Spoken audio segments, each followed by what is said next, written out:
Shalom Bapak Ibu dan Saudara, salam damai sejahtera dari Allah Bapa dan Tuhan kita Yesus Kristus bagi saudara sekalian.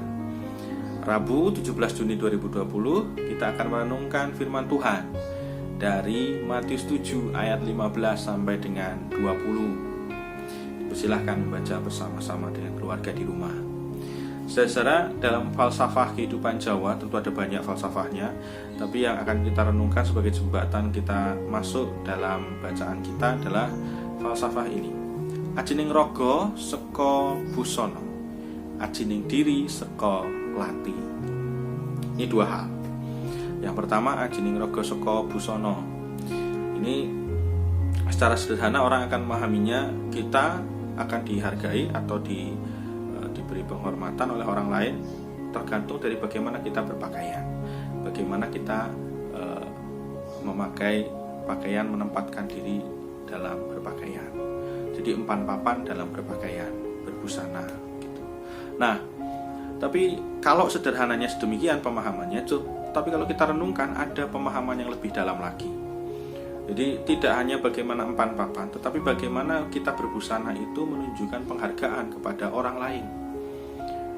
Ada, saya ingat artis Christian Sugiono kalau nggak salah pernah menyampaikan begini, saya memakai pakaian itu bukan untuk saya sendiri, tetapi bagaimana ini menunjukkan bahwa saya menghargai Anda, maka saya berpakaian seperti ini, pakaian yang ya katanya itu artis Christian Sugiono itu dikenal dengan kalau berpakaian rapi, perlete begitu. Tapi ternyata maksud dia adalah ini untuk menghormati panjenengan, tidak hanya untuk saya. Nah, nampaknya falsafah Jawa ini ajining rogo soko busono ini juga bisa dimaknai yang demikian.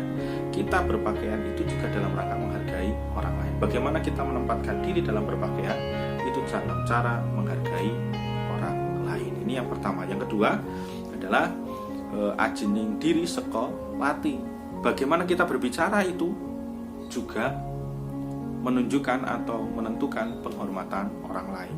Dengan cara yang sama, bagaimana kita berbicara juga adalah menunjukkan bagaimana kita menghargai orang lain. Nah, dua hal ini kalau Bapak memakai kacamata bacaan kita, ini bisa semakin disempurnakan dengan pemahaman atau penghayatan apa yang disampaikan oleh Tuhan Yesus.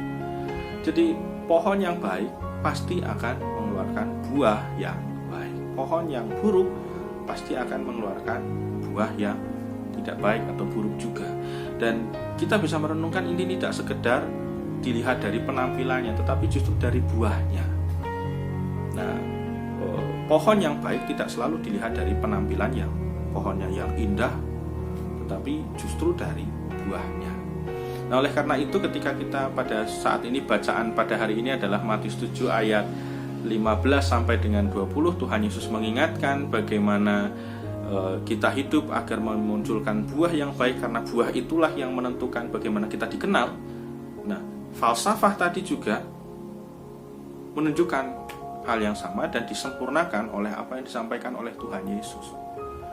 Mau orang berpakaian baik atau tidak, kalau buahnya tidak baik, kalau ternyata pituturnya, cara berbicaranya tidak baik, dan malah tidak menimbulkan damai sejahtera buat orang lain, dia tidak akan memunculkan buah yang baik.